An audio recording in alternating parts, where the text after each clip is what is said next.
ശവകുടീരങ്ങൾക്കിടയിൽ താമസിച്ചിരുന്ന അവനെ ചങ്ങല കൊണ്ട് പോലും ബന്ധിച്ചിടാൻ ആർക്കും കഴിഞ്ഞിരുന്നില്ല. വിശുദ്ധ മർക്കോസിന്റെ സുവിശേഷം 5-ാം അധ്യായം 3-ാം തിരുവചനം. പുതിയ നിയമകാലത്തെ പാലസ്തീനായിലെ ദെക്കാപോളിസ് പ്രവിശ്യയിലുള്ള 10 പട്ടണങ്ങളിൽ ഒന്നായിരുന്നു ഗരസ. അവിടുത്തെ നിവാസികളിൽ ഭൂരിഭാഗവും വിജാതീയരായിരുന്നു. മർക്കോസിന്റെ സുവിശേഷം 5-ാം അധ്യായം 11-ലെ പന്നികളെക്കുറിച്ചുള്ള പ്രതിപാദനം ഈ വിജാതീയ പശ്ചാത്തലം വ്യക്തമാക്കുന്നു. കാരണം യഹൂദർക്ക് പന്നി അശുദ്ധ മൃഗമായിരുന്നു.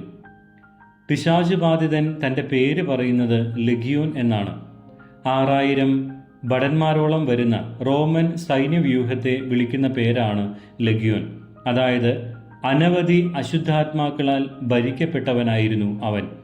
പിശാച് ബാധിച്ച ആ മനുഷ്യൻ ശവകുടീരങ്ങൾക്ക് ഇടയിലാണ് ജീവിച്ചിരുന്നത്.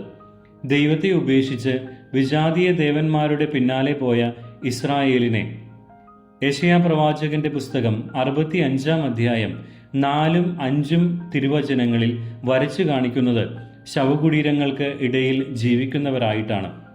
ദൈവത്തെ മറന്നു ജീവിച്ച ഒരുവന്റെ ജീവിതത്തിലേക്ക് ദൈവം കടന്നുവന്ന് അവനെ വീണ്ടെടുത്ത് പുതിയ വസ്ത്രം ധരിപ്പിച്ച് അവന്റെ ഭവനത്തിലേക്ക് തിരിച്ചയക്കുന്നു. ഇത് പന്നികളെ സ്നേഹിച്ച ആ നാട്ടുകാർക്ക് സഹിക്കാവുന്നതിന് അപ്പുറമാണ്. ദൈവം എത്ര കരുണയോടുകയാണ് ഒത്തിരി തവണ തെറ്റിപ്പോയിട്ടും നമ്മെ വീണ്ടെടുക്കുന്നത്, വീണ്ടും വീണ്ടും അവിടുത്തെ ഭവനത്തിലേക്ക് സ്വീകരിക്കുന്നത്. അശുദ്ധിയെ സ്നേഹിക്കുന്നവർക്ക് അത് സഹിക്കാൻ കഴിയുന്നതല്ല. തെറ്റിപ്പോകുന്നത് സാധാരണമാണ്.